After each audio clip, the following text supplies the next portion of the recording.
Let me start by just introducing Alison and Ru and myself, and then we wanted to share a few slides with you just to kind of like give some context for why maternal health could be an interesting field of investigation for us at Odyssey, and we kind of identified a few gaps in knowledge.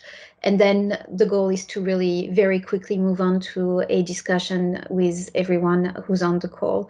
So I'm going to have my the chat not far. If you want to jump in with the chat for at any moment, please don't hesitate. And let's take it from there. So I'm going to go back to sharing.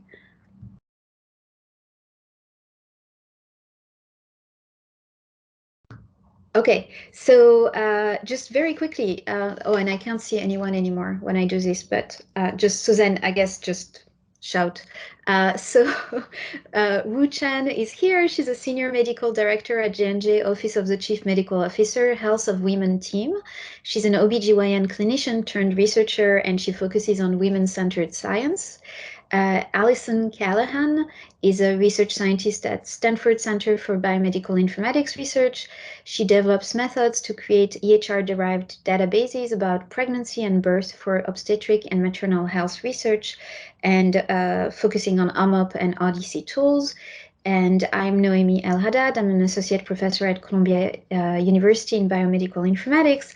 I'm part of the Odyssey NLP and NLP working group, the Health Equity Working Group, and I do a lot of work on data-powered women's health. So Ru, we thought could be a good person to tell us why we want to think about maternal health. Ru, do you want to take it over? Yes, thank you so much for the introduction, Noémie. And hi, everyone. What a pleasure to be here with you today. And I hope all the mothers out there had a great Mother's Day. Maternal health is sometimes used as a general indicator to reflect how well a country or a system's healthcare is doing in terms of taking care of their citizens and their constituents. On a global level, you can see here on this plot on the left-hand side, dating back to the 1990s and leading up to the current day around 2020, you can see that on a global level, maternal mortality, which is, death, it's number of deaths divided by 100,000 live births, is actually declining, which is good at a global level. We actually have a UN goal to have it decline even further to a level of 70 deaths per 100,000. And you can see we're not really on target to meet that goal just yet. The plot on the figure on the right just shows where the greatest maternal deaths are occurring, which parts of the country. No surprise, it's really the low and middle income countries. Across the developed nations, the overall maternal mortality rate is not as high as in the developing countries, although because of that reason, the developing countries, it's easier for them to make progress and harder for the more developed nations to do so. So this is just kind of a high level snapshot on a global level. We could go to the next slide. Then when you turn to the US, the situation is a little bit different. I just have 3 plots here. If you start with the very right-hand side one, you can actually see that the maternal mortality rate in the US is much higher than it is compared to the other developed nations that the US would benchmark against. And I know the numbers are kind of small, but I think even at a high level, the picture says a lot. And the most recent data shows it's about 24, I want to say it's 24 per 100,000. The thing about the US that's kind of alarming is if we now go to the plot on the far left, the maternal mortality rate is increasing. It's not decreasing. And that is not the trend we want to see. And that is not the trend that's reflected globally. And so it really begs the question why that's the case. If we go to the middle plot, this is. Sorry.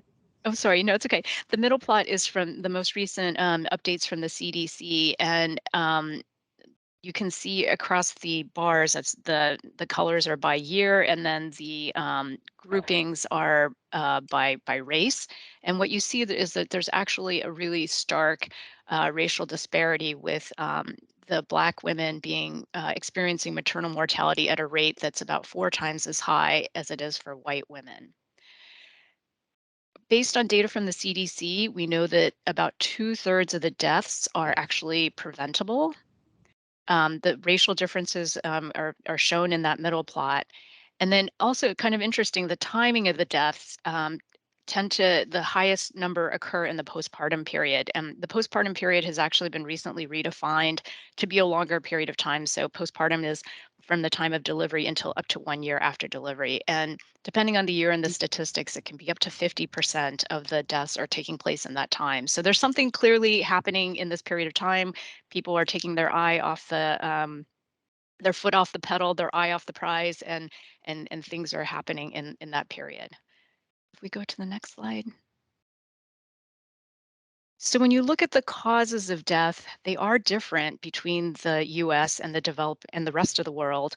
There are some kind of similar themes in the sense that, the classic things like hemorrhage and infection come into play. But in the US, it's really cardiovascular disease that is a big driver. And then the non-cardiovascular diseases, that could be anything, right? But on the right-hand side, in the developing world, I think hemorrhage, which has been an age-old problem, it continues to be a leading cause of death. You do see some hypertension, hypertensive disorders of pregnancy represented there, as well as pre-existing conditions, which is the highest percentage. And I would argue that pre-existing conditions also plays a role in the US as well. It may just be that there's some differences in the classifications. I think I just have one more slide here. So as an OBGYN, something that didn't really strike me until I stepped out of the direct clinical care setting and had a chance to focus more on research. What's really striking is in the field of OBGYN is that there's not a lot of innovation, there's not a lot of drug development. And this is an area I think that Odyssey could come in and really make a difference. Up to 90% of medications do not have appropriate labeling. They don't contain data about use during pregnancy and lactation, or the data that's presented is around animal use. There are actually only 9 drugs that are approved and marketed for obstetric indications. I know Odyssey Community did a study on blood pressure medications, and there are a list of blood pressure medications longer than my arm that are approved for the use for hypertension, and that is just not the case in obstetrics. The truth is women need to take medication during pregnancy because maybe they have a chronic condition or they have an illness, or even look at COVID, what's happening now. There's sometimes a need. And we can see even from looking at clinical trial activity that there's only 50 interventional phase 2 trials that are looking at pregnancy complications, and they're all investigator initiated. They're not being sponsored by large companies. Historically, we know that women have been excluded from clinical trials, and that's even more acutely the case for women during pregnancy. I think that there's a lot of concern about liability, risk. Pregnancy is time limited. It's a fairly short um, duration compared to like a diabetes or hypertension or something that's much more chronic and long lasting in nature. And those things tend to make it a more challenging area in which to do clinical trials. And then just to wrap it up with this last bullet point here, for chronic immunologic diseases like Sjogren's, lupus, rheumatoid arthritis, things like that, there was a survey that was done for patients in this field, and up to 50% of women with these conditions that affect women of reproductive age reported that their healthcare provider had never discussed fertility, family planning, or pregnancy in relation to their treatment management. So it's really an area that doctors don't even want to bring it up because they don't have anything solid to say because there's so little data in this area. So I think this sets the stage. I'm going to turn it back to Noémie now. Yeah, thanks, Ru.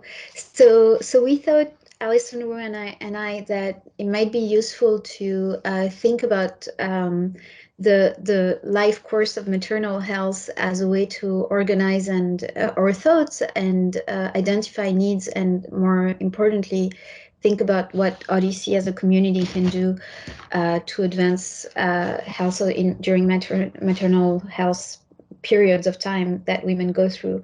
And so we thought about, basically there's kind of four big periods of time that could be of interest. The first one is pre-pregnancy. And so there is both the fertility, but also, fertility awareness and understanding how fertility works, as well as kind of what Ru was alluding to, for example, with medication, and even preparing for medication regimens as people start to think about conceiving. And then the other side of pre-pregnancy is also infertility and understanding the ways to think about epidemiologically about infertility and risks for solving this issue. There is also pregnancy itself, and within pregnancy, there's kind of a multiple question. One of them is really what about general health, but happens to be during pregnancy? Again, same example that Ru gave with medications, but also just management of any chronic diseases or anything like that. And then health that is very specific to pregnancy. And so anything related to severe maternal outcomes would go into that part of the life cycle. Birth, and around birth, there's a lot of really interesting questions, obviously, about the mother, but also then the child, and a lot of questions related to linkage between children and mother. And then postpartum, as Ru alluded to, has been now considered a longer and longer period where we see the influence of pregnancy and birth, which is now from birth to 1 year post-delivery. And there's also a lot of really interesting questions about the influence of pregnancy, but also all of the hormonal changes that are happening during that period, and its impact on health. And then finally, long-term related outcomes to pregnancy. We know that, for example, there are some conditions, pregnancy-related conditions, that that kind of have a long-term outcome by increasing risk for other conditions and for outcomes much longer after pregnancy and postpartum.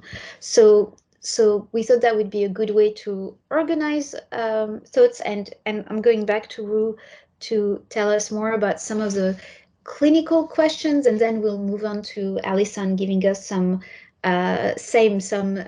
questions and gaps and needs from a data and modeling standpoint, and then we really are eager to open the floor and start brainstorming, all of us.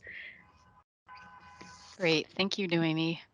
So we've positioned this linearly, but it's actually a bit of a cycle. Like women can cycle into this more than once, maybe never cycle into it.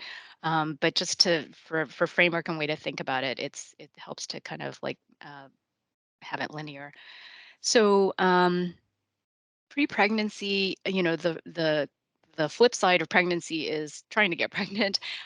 Infertility, I think there's a lot of clinical gaps here. Up to a third of infertility is considered unknown. There's no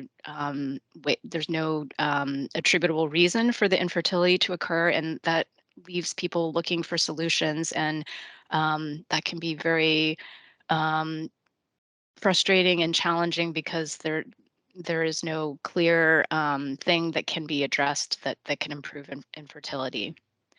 In terms of health prior to pregnancy, we know that that's a very strong influence on health during pregnancy. And in that context, chronic conditions play a role. Also, things like obesity. In the US, 1/3 of our population is obese. Nutrition can play a role. Calcium, and bone health will need to be optimized before pregnancy to have really good outcomes. And then also maternal age. I mean, humans were actually evolved to reproduce at a younger age than what we're currently reproducing at. And so that creates challenges as well. When women experience pregnancy later in life, there's a greater chance that there will be other conditions to be considered during care. With regard to pregnancy, I mean, we could probably just do a deep dive on pregnancy, but there's two main things that I just want to call out here. It's really around I led with maternal mortality, which is death. But, before you get to death, there's maternal morbidity, which is kind of like these severe complications of pregnancy just prior to death. And we also see huge racial disparities there, at least in the US. We know this is very complicated and it involves the entire care ecosystem.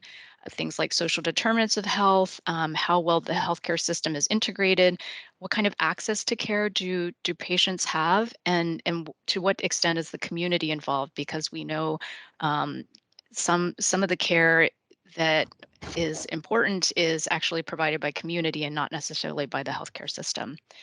And then also, health during pregnancy can influence pregnancy outcomes like um, things like preterm birth and uh, miscarriage, that kind of thing. And as Noémie mentioned, infant and child health, the what happens during pregnancy can influence that, and that's a more longer term view, and that there's some challenges there as well. With regard to postpartum, we're now calling it the fourth trimester. As I mentioned, about half of maternal deaths occur in this time period.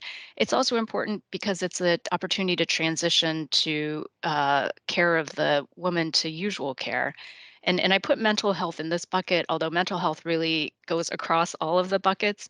Um, Mental health is an area that extends beyond maternity health, but it's especially of importance in the perinatal care setting. And just to acknowledge that it is an issue, and there's an increasing recognition that it's important, and we should provide resources to help people with that. And then longer term health during the pregnancy can actually influence your health after pregnancy. And just a couple of examples, gestational diabetes predicts 50% of women with gestational diabetes will go on to develop diabetes later in life. Similarly, hypertensive disorders of pregnancy, because pregnancy is like a stress test on the cardiovascular system, women who experience that will have greater risk for cardiovascular conditions later on and other chronic conditions. So there's a lot, there's a lot of areas for gaps. Thanks, Ru. Alison, do you want to tell us about some of the data and methods, infrastructure gaps and needs? Sure. Yeah, thank you. So I was just reflecting as I was listening to Ru that it was about a year ago that I started talking with the Women in Odyssey group about, specifically my view as an informatics researcher over the years on what are gaps and needs from the data and methods perspective. And so I guess I would add to what Ru said that in addition to these really severe and acute endpoints like maternity and severe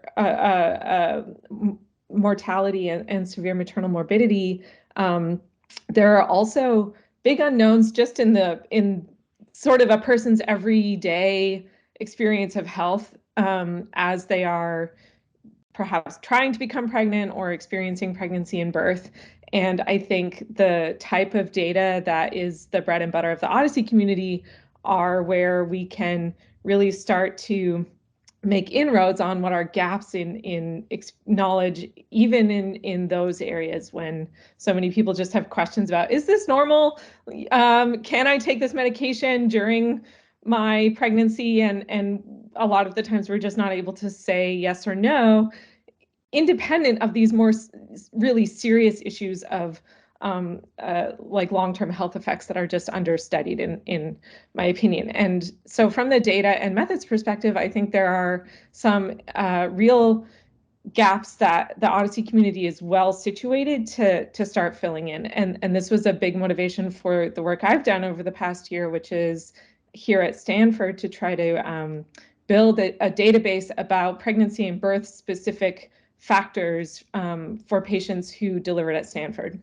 At each of these sort of courses or stages in the maternal life course, I think there are specific types of data and specific, perhaps, methods focuses that are more or less important. You know, when we're talking pre-pregnancy, as Ru said, there are a lot of factors in a person's general health that may impact their ability to become pregnant. And so having information about health history, information about their partner and the environment are perhaps very relevant.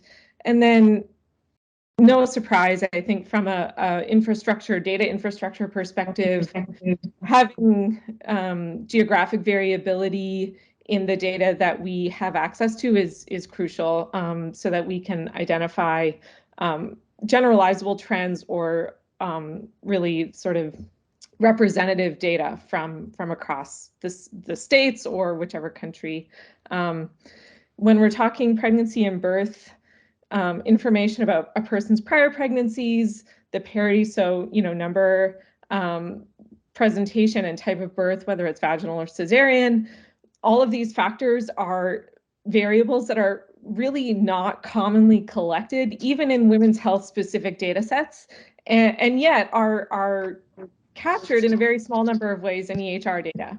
And so this was exciting for me because we can apply methods that we're developing for natural language processing, for information extraction to this type of data and get really good results, and then fill important gaps in data sets that we then can provide to our epidemiology colleagues to do more quality studies. And I think from the methods perspective, a big question that I think is important is, for people who are pregnant, how applicable are existing risk stratification algorithms for identifying risk of a certain type of bad outcome? If the data from EHR that are used to learn risk stratification algorithms do not include pregnant people, how can we be confident that they are applicable for pregnant people in an obstetric setting? And I think that's a question that we just don't know the answer to. And then postpartum and long-term, again, observational health data are a real asset here, and this is what Odyssey brings to the table, because we can capture from EHRs, specifically more so than claims data, information about people's outcomes, their providers, mental health factors, and medication information as well, which is key. And from a methods or infrastructure perspective, the big question is, what should we be tracking? Honestly, at this point, there's been so little research done in this space that I think there are probably factors about health that we are simply not asking questions about and therefore are not capturing in our data sets. But the only way we can get at them is to start asking the questions. And then, you know, from a long-term health perspective, longitudinal data sets that have decades of coverage is a goal that we want to reach for many health conditions, and the same is true here when we're talking about maternal health and pregnancy. So that's sort of my take on some of the data gaps and methods. Yeah. Thanks, Alison. I think I'm gonna actually stop sharing and so that we can open up the floor to everyone who's here.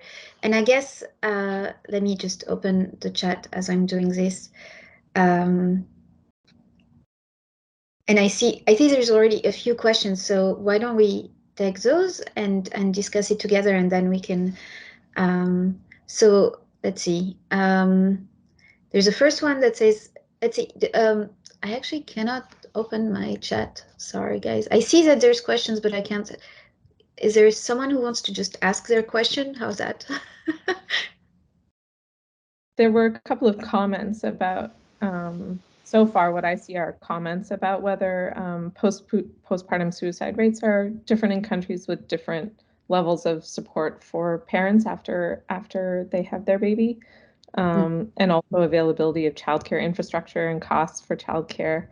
No doubt, those are factors that impact, especially the postpartum period. Agreed. Yeah.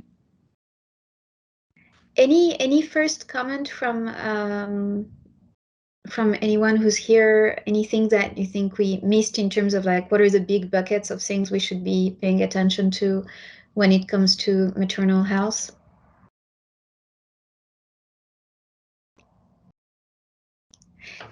I went and we did a kind of a very quick, I have to say, lit review of what do we know is happening with Odyssey, either with OMOP, any databases that uses an OMOP CDM or any Odyssey tool, and anything that was related to maternal health. And maybe not surprisingly, when we think of all the data issues that could be there when we start looking into this question, there wasn't a ton of studies, and in fact, it was interesting to think of where they're falling. And I want to preface everything we're about to say by saying that the review was quick, and so we maybe have missed some work. And if someone is aware of something that we're not talking about, please let us know. The first one is one with respect to, actually, there's an Odyssey PLP model from Jenna Reps and Jill Hardin on predicting preterm birth. So, which is kind of nice because now we can go and try it on our databases. There's been some work at Vanderbilt on severe morbidity outcome prediction. So I should say that severe morbidity outcome prediction is kind of like a classical task of predictive analytics in maternal health. I think there hasn't been a ton on OMOP EHR data in particular. A lot of the traditional epidemiology work is on claims data, but there hasn't been, as far as I know, there hasn't been, for example, even phenotype definitions for all of these different outcomes. We, for example, at Columbia have started building these database of phenotypes, but I think that's one thing that would definitely move the field forward and taking a very seminal problem outside of Odyssey into Odyssey. There's been, and the folks at Vanderbilt are definitely using an OMOP instance, and so I think we can also learn from what they have. There's been, I'll go back to Alison in a second because she can tell us more about her own work, but there's also been basically some interesting work on postpartum depression, in particular prediction, using also OMOP as a starting database format. There hasn't been any, as far as I know, any network study on maternal health within Odyssey. And Alison, had a paper very recently at AJOG on building a cohort of NTSV births. Do you want to mention that a little bit, because I think it's kind of nice. It's a characterization study, if I understand correctly. Yeah, sure. So I think the premise of the work was that the best, or sort of the most frequent type of cohort that is valuable for doing epidemiology research related to pregnancies, to identify what is typically called a low-risk birth cohort. So people who are expected to have fairly straightforward births. And so that's the NTSV is nulliparous. So it's your first birth. You're at term, meaning it's not a preterm birth. It's a vaginal birth, head down. And it's a singleton, so not twins. And so we wanted to try to identify such a cohort from Stanford EHR data. And that actually involved needing to derive information from not only structured data, even, I talked to OBs at Stanford who had developed modules for Epic to collect this kind of structured information, but we still needed to go to notes for a large percentage of the patients to be able to identify the variables that were needed to identify to build this low-risk birth cohort.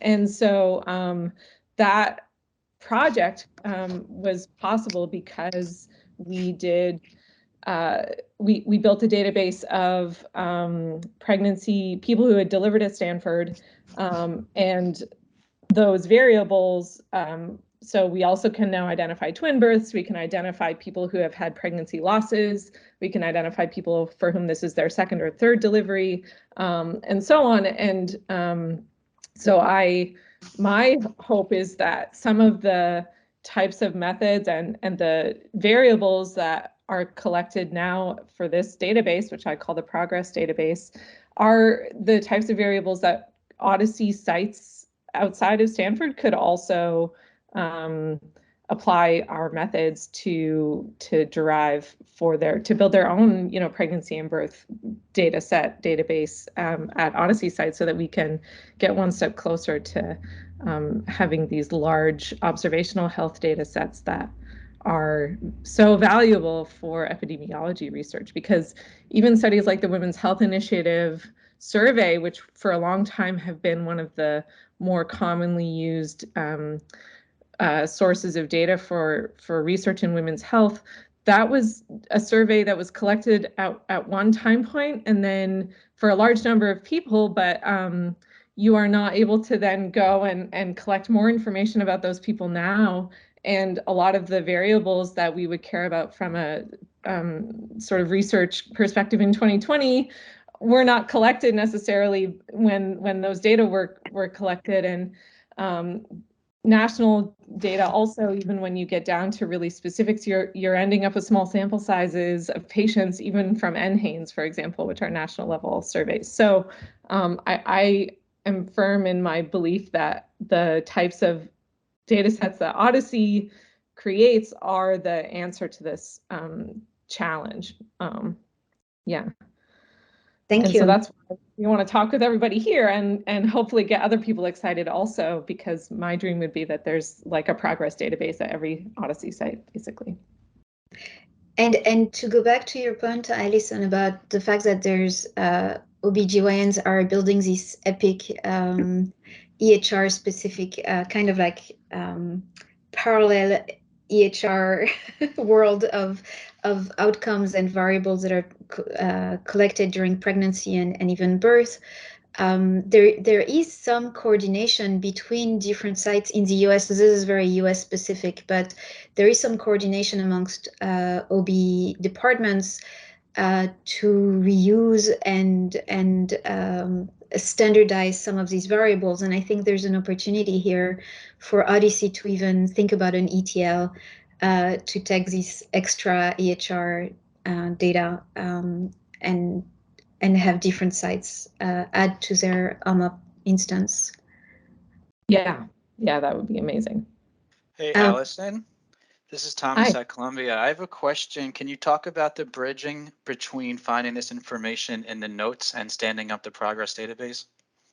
Sure. So there were lots of structured fields that were relevant for identifying pregnancy events and delivery events for people, but then the labor and delivery progress notes were the place that we needed to go for many of the patients to get the term, so how far along in their pregnancy they were when they gave birth, and then also information about how many prior pregnancies they had. There's sort of some nice standard patterns of text that OBs use to capture this information, but it's not necessarily captured in a structured field in the EHR.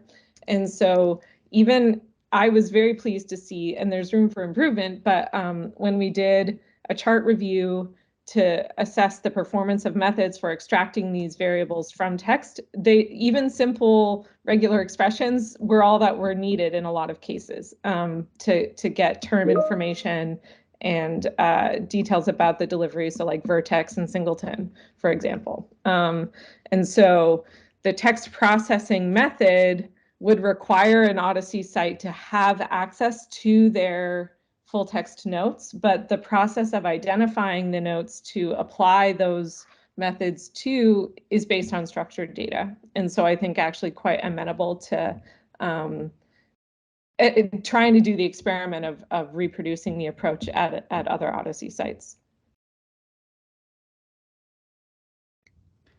Yeah, that's awesome.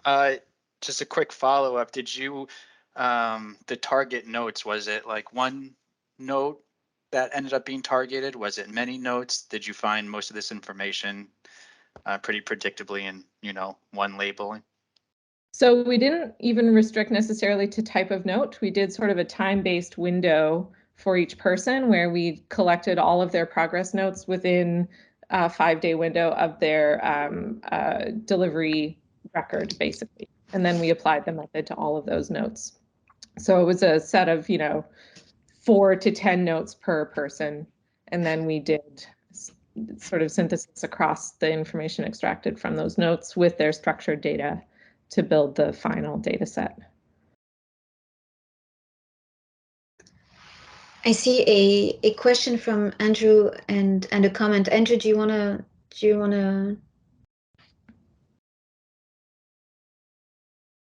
And yes, Patrick, thank you. Sure. I'm sorry, go ahead, Alison. Oh no, I was just going to say, I see one thing that we wished was that all of the sessions that are happening today, we could all participate in, because I think the other conversation that Mui is having is probably very relevant to what we're talking about here. I was just wondering if you'd come across anything that was suggestive of what some of the highest evidence needs are for people in developing countries. If a lot of the biggest bang for the buck is kind of, helping to bring establish best practices and systems that work for maternal health to places that need it most. If the evidence needs for people who are trying to design those systems is if there's any place that's sort of collating what those evidence needs are. It sounds like there aren't. I just wanted to make sure there weren't. That was my first question, and you probably answered it. You said you've done this evidence review and so forth. I just wanted to know if there was something. I guess implicitly, maybe there's the potential to query people around the globe who are participating in Odyssey to try and get something like that going if there isn't one. And then the second thing is just an invitation. There's a circulated the psychiatry worker with DEMA, and there's a nice summary of at least some people's ideas of what some of the priorities are around psychiatric health and maternal health and what best practices, and a variety of questions. It's pretty well written, succinct description there. And if any of those, so this conversation seemed about generating some research questions and priorities that Odyssey might address. And so I just invite a dialogue with us in the psychiatry group if those are of interest, and we'd love to support the work you're doing. Thank you. And I guess I'll take advantage of that comment to maybe hear from others about, like, one of the things where we'd love to discuss is, identifying research priorities, but also, within Odyssey and the different working groups, are there specific working groups that would be interested in having maybe a session would be a nice start on some maternal health questions. And so, we had identified the health equity working group because there's so many, disparities when it comes to maternal health. We had identified the NLP working group because, as Alison had mentioned, a lot of the information might be in notes, and having NLP tools that can help extract this particular information would be needed. The CDM, just because of all the linkage issues that are being talked about in the concurrent session, but also just ETL questions related to all of these other variables that are very pregnancy specific. And so now, we're adding the psychiatry one, which is great. I think would be very, very useful. Are there any from the audience that anybody who think there could be interest from other working groups in having some more discussions for some time about maternal health in particular?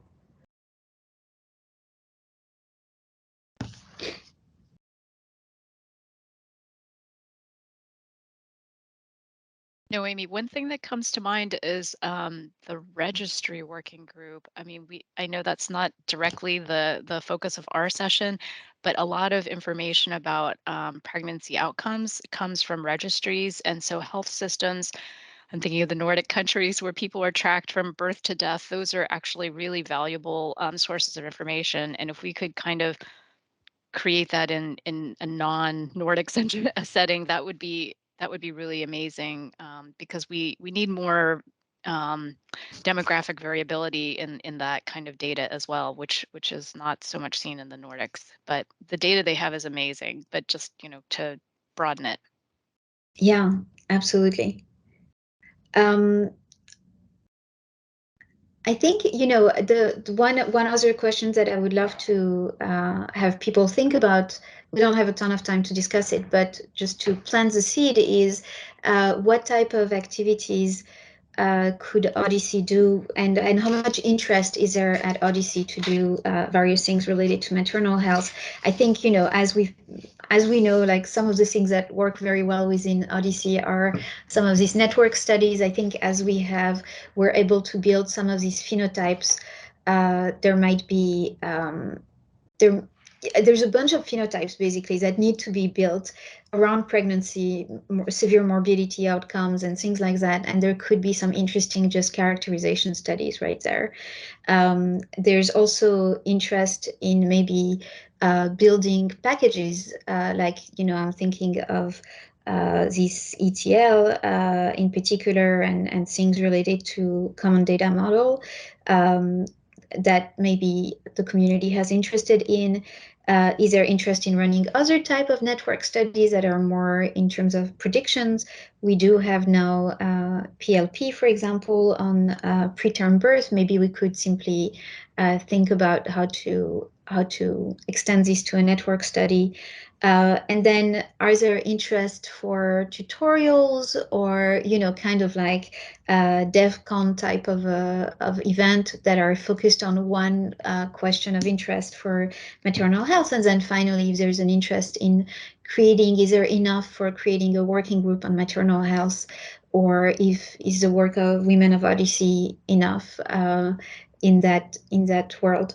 One thing that I didn't mention, which also as far as like related work, has been the work on COVID and Charybdis, and looking in particular at pregnancy. I think there's a lot of those type of studies that we could be doing, which are in the area of a particular interest. COVID obviously has been rallying a lot of people doing kind of a deep dive into pregnancy, and as a side part to the big question of that, whatever disease is under study might be another thing. So those are all different ideas.